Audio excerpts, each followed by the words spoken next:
Welcome to the news of the week. Il ne se passe pas un jour en 2017 où on ne nous parle pas de la révolution du numérique dans tous les médias. Il n'y a pas un métier qui ne soit pas chamboulé par le numérique et le marketing digital.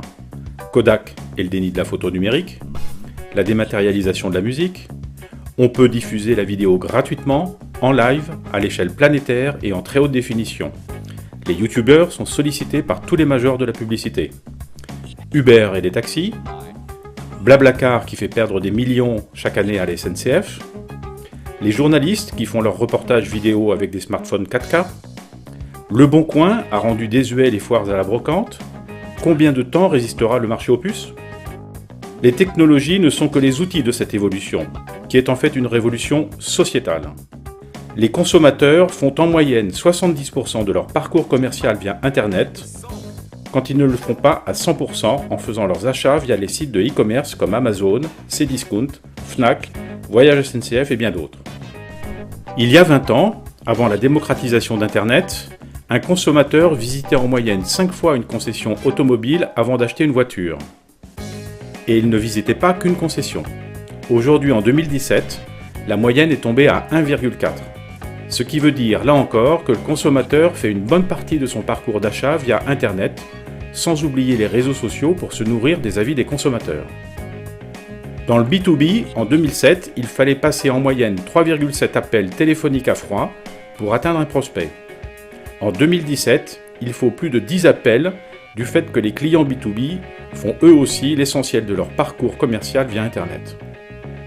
Concernant la visibilité B2B, 60% des cycles de vente commencent avant même qu'un client potentiel s'adresse à un représentant d'une marque. 89% des acheteurs en ligne utilisent les moteurs de recherche pour prendre une décision d'achat. Et 75% des internautes ne se rendent jamais jusqu'à la deuxième page des résultats de recherche de Google. La majorité de nos décisions sont influencées, consciemment ou pas, par le bouche à oreille, par des articles de la presse professionnelle, par des avis d'internautes publiés sur les réseaux sociaux, par les notes et commentaires lus sur des plateformes spécifiques comme TripAdvisor, par les sites de e-commerce, par des vidéos, par des blogueurs ou des youtubeurs dont le leadership explose, sans oublier le plus influent de tous, le moteur de recherche Google. Aujourd'hui, la vente frontale est morte. On est désormais dans le social selling. Il s'agit d'un processus d'interaction avec ses clients et prospects. On doit être à leur écoute via les réseaux sociaux pour détecter leurs besoins au plus tôt dans leur réflexion d'achat via Internet. Il faut que l'on devienne une source de référence dans leur réflexion avant qu'ils en soient au fameux 70%. Pour développer son influence, il faut être visible et crédible, avec un personal branding efficace. La curation est un très bon moyen pour développer sa visibilité et sa crédibilité. Elle consiste à définir sa ligne éditoriale, sélectionner les réseaux sociaux où se trouvent nos cibles, faire sa veille, partager des contenus, articles, infographies et vidéos dans son éco-business, prendre la parole, développer ses relations. Pour alimenter sa curation B2B, il faut faire de la veille et l'automatiser autant que faire se peut avec des outils comme Feedly, Google Alert, Hootsuite, LinkedIn, NetVibes, Scoopit et Twitter pour ne citer que les principaux. Sachez aussi que dans ce monde, 90% des utilisateurs des réseaux sociaux sont passifs. Ils regardent le train passer comme les vaches dans le pré. 9% sont actifs, plus ou moins influenceurs, en faisant des j'aime, likes, des commentaires et des partages.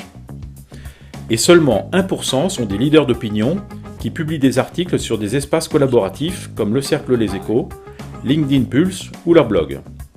Et ce sont les 9% précédemment cités qui leur servent d'ambassadeurs en faisant la curation de leurs articles. En développant votre curation via les réseaux sociaux, vous entrez de plein pied dans l'inbound marketing, technique qui permet de faire venir le client à soi plutôt que de s'échiner à aller le chercher.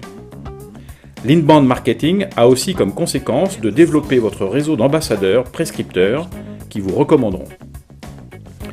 LinkedIn est le réseau social de référence pour le B2B et plus particulièrement dans l'IT. Les 6 fonctions clés de LinkedIn: développer son influence et son personal branding, développer son réseau et son business, trouver des collaborateurs pour les entreprises, consolider les réseaux d'alumni pour les établissements d'enseignement supérieur, trouver un job pour les demandeurs d'emploi et faire la veille dans son éco-business via Pulse et les groupes sociaux. Voici un cas appliqué en grandeur réelle de social selling. J'ai publié un post spontanément sur LinkedIn pour mettre en avant une entreprise de mon réseau, Sylvie Jourdet, spécialiste d'un domaine qui n'a rien à voir avec le mien.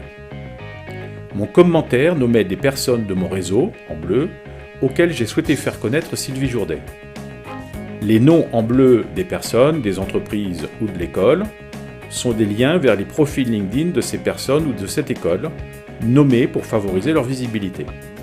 Vous noterez que quand on met une photo, on augmente très significativement la visibilité de ces publications.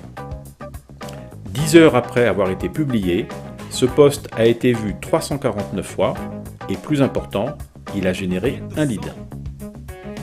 Autre cas appliqué LinkedIn. J'ai envoyé une invitation LinkedIn personnalisée à une personne qui avait visité mon profil LinkedIn après avoir lu un commentaire que j'avais fait sur un article dans un groupe LinkedIn. Ne le connaissant pas, le vouvoiement était de rigueur. Cette personne a accepté mon invitation dans l'heure qui a suivi et il y a associé une réponse avec tutoiement spontané et proposition explicite de mission sans que j'ai eu besoin de le démarcher commercialement, cas typique d'inbound marketing. LinkedIn permet de connaître objectivement son influence via le SSI, Social Selling Index. Cet outil vous permet de qualifier votre efficacité social selling sur 4 critères, notés chacun sur 25 points. Construction de votre marque personnelle, personal branding, capacité à trouver les bonnes personnes, échange d'informations, curation, établir des relations. La somme de ces 4 notes vous indique votre SSI, présentement 85 sur 100. Mais les indicateurs les plus importants de votre SSI sont les indicateurs de vos 3 périmètres d'influence, dans votre entreprise, dans votre secteur d'activité et dans votre réseau LinkedIn. L'altruisme est la qualité essentielle du social selling, qualité qui se caractérise par des actes a priori désintéressés, ne procurant pas d'avantages apparents et immédiats à l'individu qui les exécute, mais qui sont bénéfiques à d'autres individus et peuvent favoriser une reconnaissance mutuellement profitable au sein des réseaux sociaux où vous êtes actif. À vous de jouer. Welcome to the news of the week.